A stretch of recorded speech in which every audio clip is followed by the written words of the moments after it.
Halo guys, kalian tahu nggak sih apa itu input dan juga output dalam organisasi komputer? Kalau kalian belum tahu, kami dari kelompok 2 akan menjelaskan tentang apa itu input dan juga output. Tapi sebelum itu, kami akan memperkenalkan anggota kelompok kami. Perkenalkan, nama saya Luis Fernando, S1 Rekayasa Perangkat Lunak Universitas Bumi Gora, Mataram.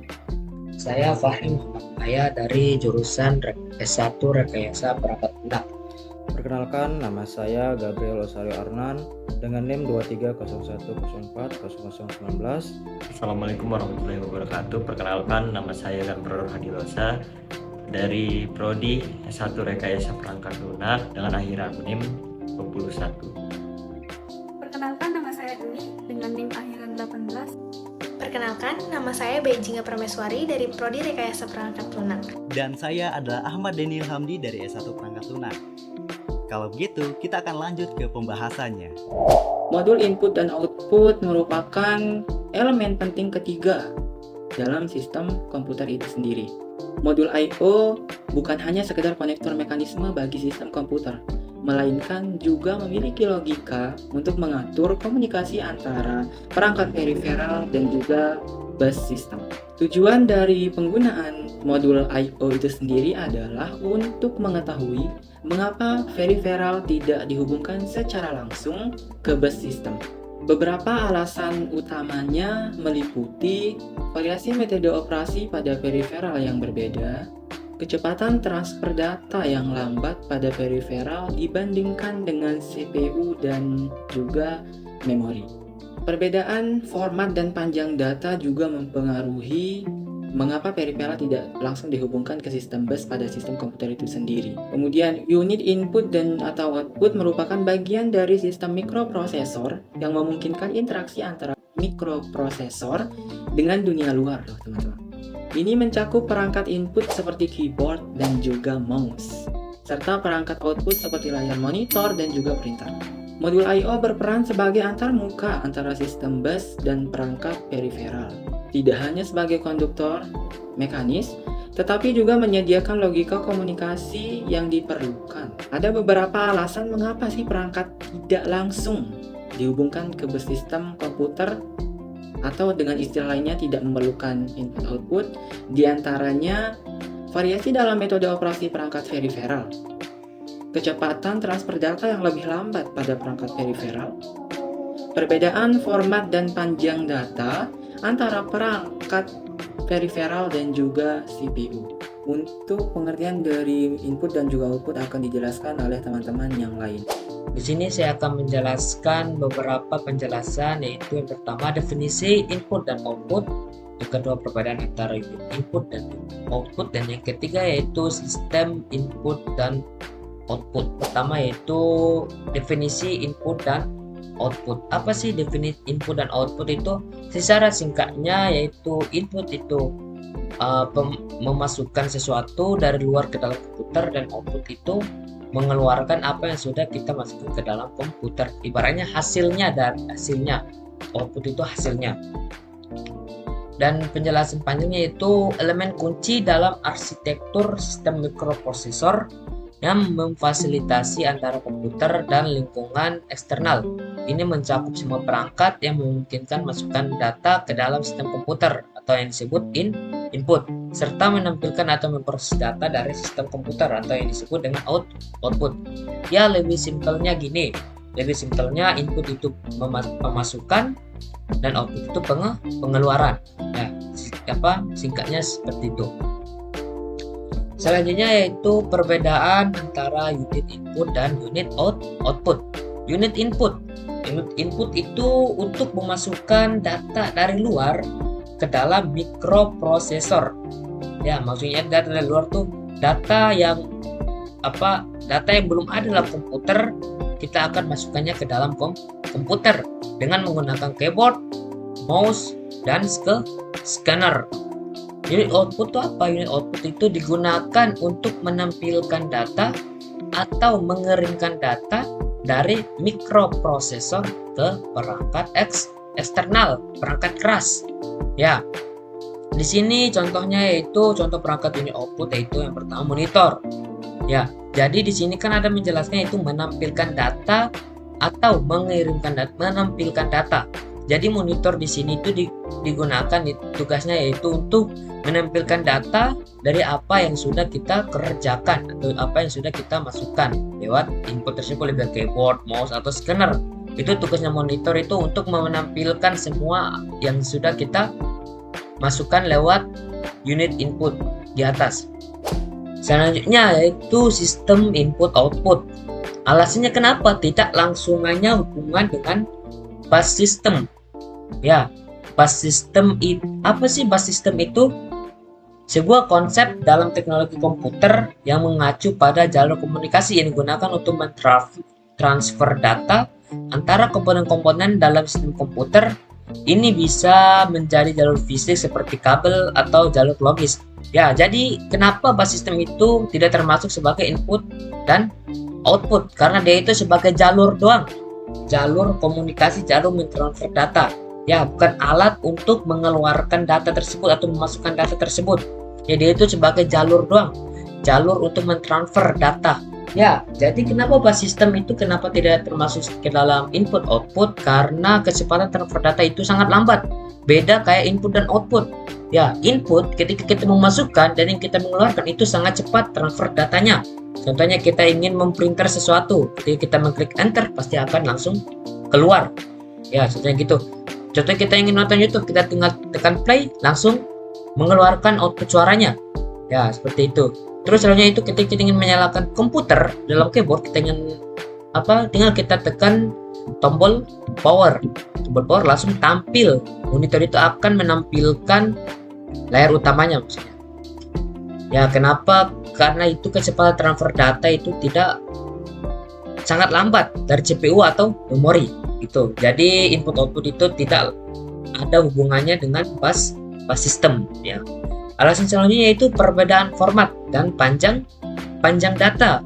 Ya, jadi bus system itu mempunyai format dan panjang data pada perangkat berperal sering berbeda dengan CPU, memerlukan modul I/O input output untuk penyesuaiannya. Jadi, kenapa input output tidak termasuk bus system? Karena perbedaan format dan panjang datanya. Bus system itu berbeda dengan CPU. Ya, yang memerlukan modul input output untuk penyesuaiannya.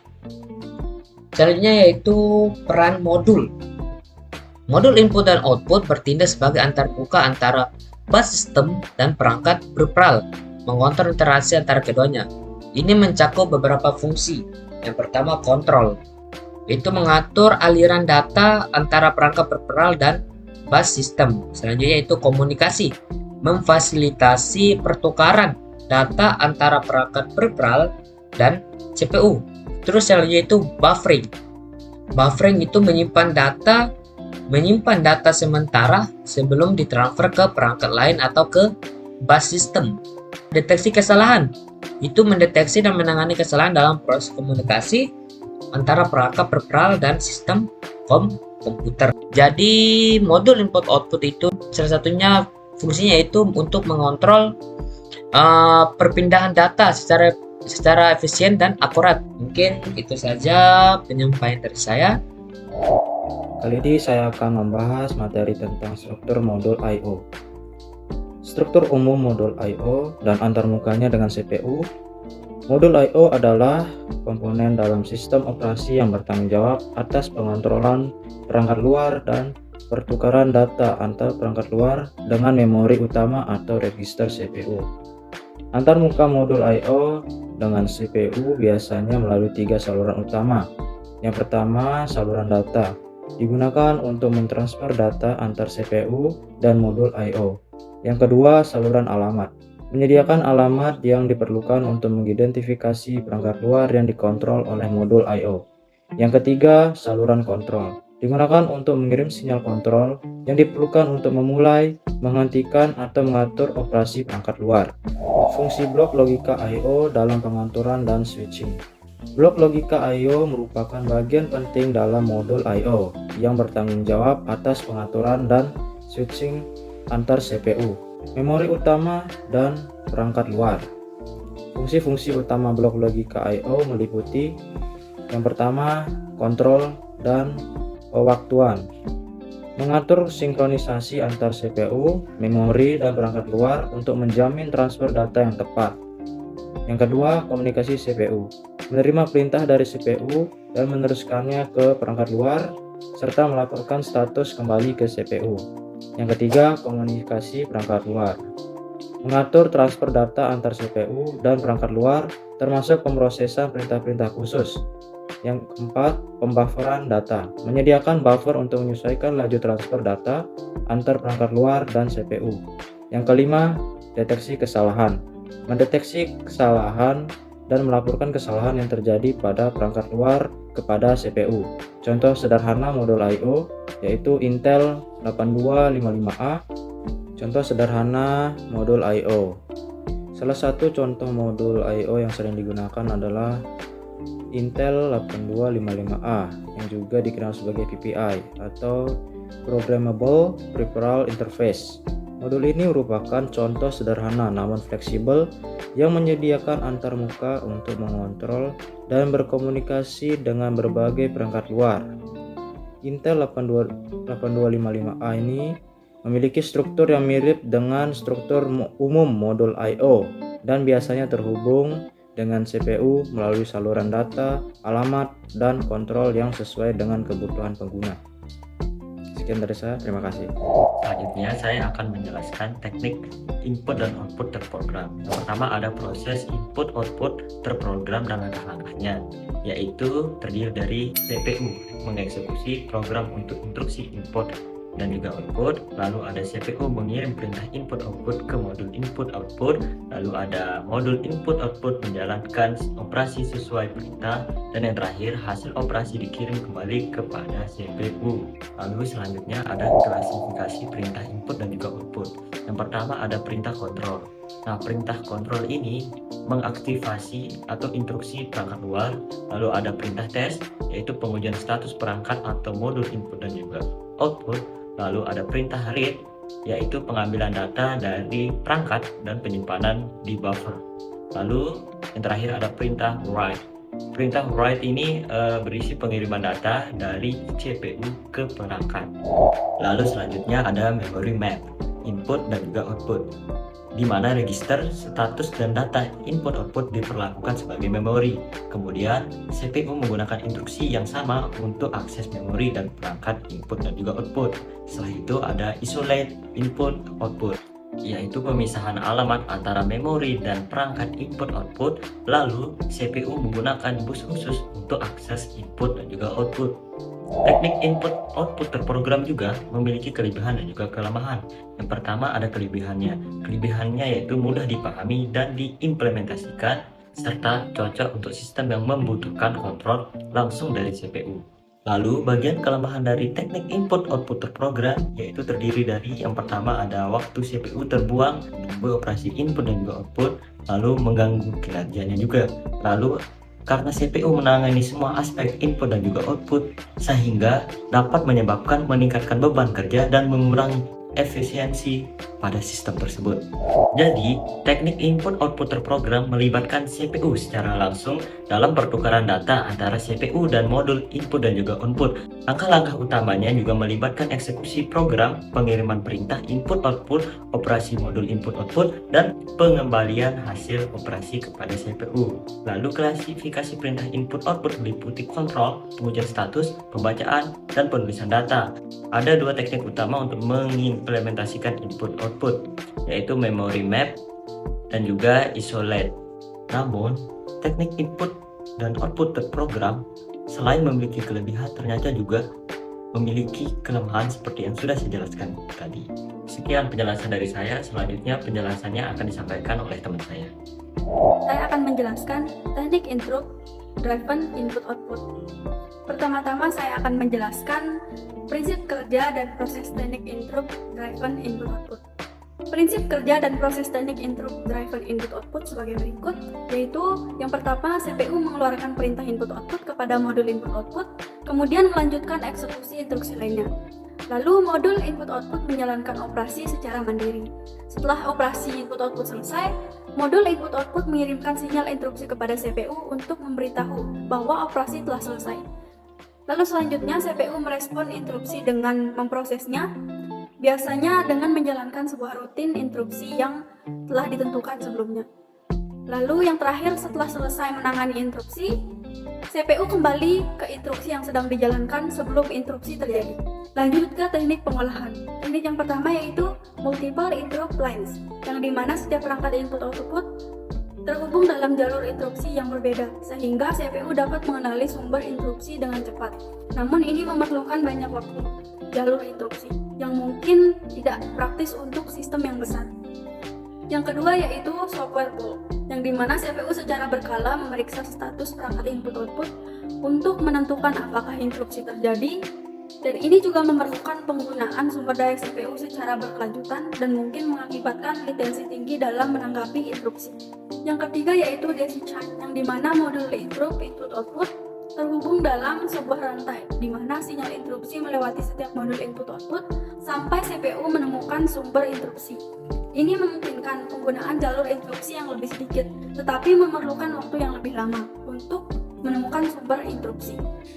Lalu, teknik yang terakhir yaitu abstraksi bus. Hanya satu modul input-output yang dapat menggunakan modul pada satu waktu. Ini memastikan bahwa hanya satu interupsi yang ditangani pada satu waktu, mengurangi konflik dan kebingungan dalam sistem. Lalu saya akan menjelaskan siklus interrupt driven input-output dan bagaimana CPU menangani interupsi, yaitu yang pertama, modul input-output melakukan operasi input-output secara mandiri. Setelah selesai, modul input-output mengirimkan sinyal interupsi kepada CPU, lalu CPU merespon interupsi dengan menghentikan eksekusi interupsi saat ini dan menjalankan rutin interupsi yang sesuai. Lalu yang terakhir yaitu rutin interupsi biasanya menyimpan konteks prosesor, menangani operasi input-output, dan mengembalikan CPU ke interupsi yang dijalankan sebelum interupsi terjadi. Baik, itu saja penjelasan tentang teknik interrupt input-output dari saya.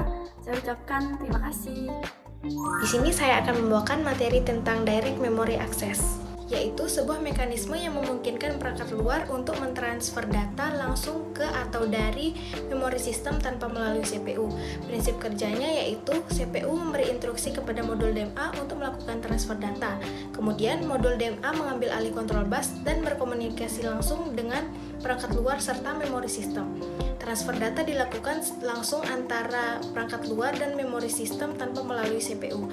Setelah transfer data selesai, modul DMA memberitahu CPU melalui sinyal interupsi. Perbedaan dengan teknik I/O terprogram dan interrupt driven I/O. DMA berbeda dengan teknik I/O terprogram dan interrupt driven I/O karena DMA tidak memerlukan keterlibatan CPU selama proses transfer data. Sebaliknya, CPU hanya perlu memberikan instruksi awal kepada DMA dan DMA akan mengurus transfer data secara mandiri. Dalam teknik I/O terprogram, CPU terlibat dalam setiap langkah transfer data. Sedangkan dalam interrupt driven I/O, CPU masih terlibat dalam menangani interupsi yang dihasilkan oleh operasi I/O meskipun transfer data sendiri dilakukan oleh modul I/O. Contoh konfigurasi modul DMA dan cara kerjanya. Konfigurasi modul DMA biasanya terdiri dari beberapa bagian, termasuk register kontrol DMA, register alamat DMA, dan sirkuit pengendali. DMA bekerja dengan mengambil alih kontrol bus dari CPU saat dibutuhkan. Ketika sebuah perangkat luar membutuhkan transfer data, DMA akan mengatur alamat dan ukuran transfer, serta melakukan transfer data langsung antar perangkat luar dan memori sistem. Sebagai contoh, dalam kasus transfer data dari hard disk ke memori sistem, CPU hanya perlu memberikan instruksi awal kepada DMA untuk memulai transfer. DMA kemudian mengatur alamat memori dan mengambil data dari hard disk lalu mentransfernya langsung ke memori sistem tanpa campur tangan CPU. DMA memungkinkan transfer data yang lebih cepat dan efisien karena mengurangi beban CPU, sehingga CPU dapat fokus pada tugas-tugas lainnya tanpa harus terlibat dalam setiap transfer data. Terima kasih. Dan yang terakhir adalah perangkat eksternal. Mesin komputer akan memiliki nilai apabila bisa berinteraksi dengan dunia luar. Lebih dari itu, komputer tidak akan berfungsi sama sekali jika tidak bisa berinteraksi dengan dunia luar. Contohnya adalah, kita tidak akan bisa menginstruksikan CPU untuk melakukan suatu operasi apabila tidak ada keyboard dan juga mouse. Begitu juga, kita tidak akan bisa melihat hasil kerja sistem komputer bila tidak ada output seperti monitor. keyboard, dan monitor tergolong dalam perangkat eksternal. Perangkat eksternal atau lebih umum disebut sebagai peripheral terhubung ke dalam sistem CPU melalui perangkat pengendalinya, yaitu modul input dan juga output, seperti yang sudah dijelaskan sebelumnya. Dan secara umum, perangkat eksternal diklasifikasikan menjadi 3 kategori, yaitu human readable, machine readable, dan communication. Yang pertama adalah human readable, yaitu perangkat yang berhubungan dengan manusia sebagai pengguna komputer. Contohnya monitor, keyboard, mouse, printer, dan juga joystick. Lalu ada machine readable, yaitu perangkat yang berhubungan dengan peralatan. Biasanya berupa modul sensor dan transducer untuk monitoring dan kontrol suatu peralatan atau sistem. Dan yang ketiga adalah communication, yaitu perangkat yang berhubungan dengan komunikasi jarak jauh, misalnya NIC dan modem. Dalam pengklasifikasian juga bisa berdasarkan arah data, yaitu perangkat output, perangkat input, kombinasi input dan juga output.